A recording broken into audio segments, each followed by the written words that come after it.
बीते 2 दशकों से राजस्थान बीजेपी का मुख्य चेहरा रही महारानी यानी वसुंधरा राजे को इस बार अपनी अहमियत दिखाने के लिए खूब जद्दोजहद करनी पड़ रही है। जयपुर से दिल्ली तक महारानी के दौरों से यह संकेत मिल चुके हैं कि इस बार का चुनाव शायद महारानी के लिए मुश्किल भरा है, क्योंकि भैरव सिंह शेखावत के बाद से राजस्थान में वे अब तक के सभी चुनाव का वह मुख्य चेहरा रही हैं।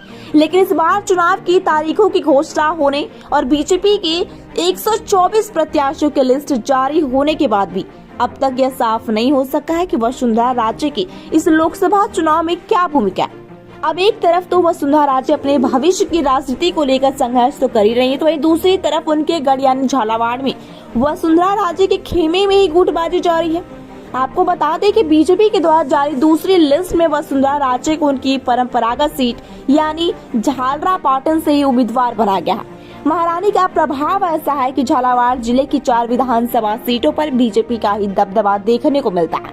बीजेपी की ओर से झालावाड़ में 4 विधानसभा सीटों पर प्रत्याशियों की घोषणा भी कर दी गई है। इसमें से यदि वसुंधरा राजे के सीट को छोड़ दें तो बाकी 3 अन्य सीटों पर वर्तमान प्रत्याशियों का लगातार विरोध जारी है। मनोहर थाना से उम्मीदवार गोविंद रानीपुरा का तंवर समाज सहित अन्य लोगों ने विरोध जताते हुए पुतले का दहन तक कर दिया।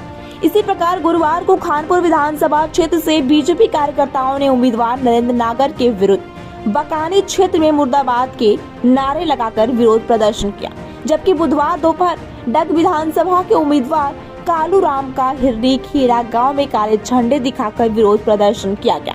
जिले की राजनीति की बात करें तो पूर्व सीएम वसुंधरा राजे सहित 3 अन्य उम्मीदवार इसी विधानसभा क्षेत्र से वर्तमान में विधायक है। ऐसे में अब बीजेपी के सामने विरोधियों से निपटना किसी बड़ी चुनौती से कम नहीं है।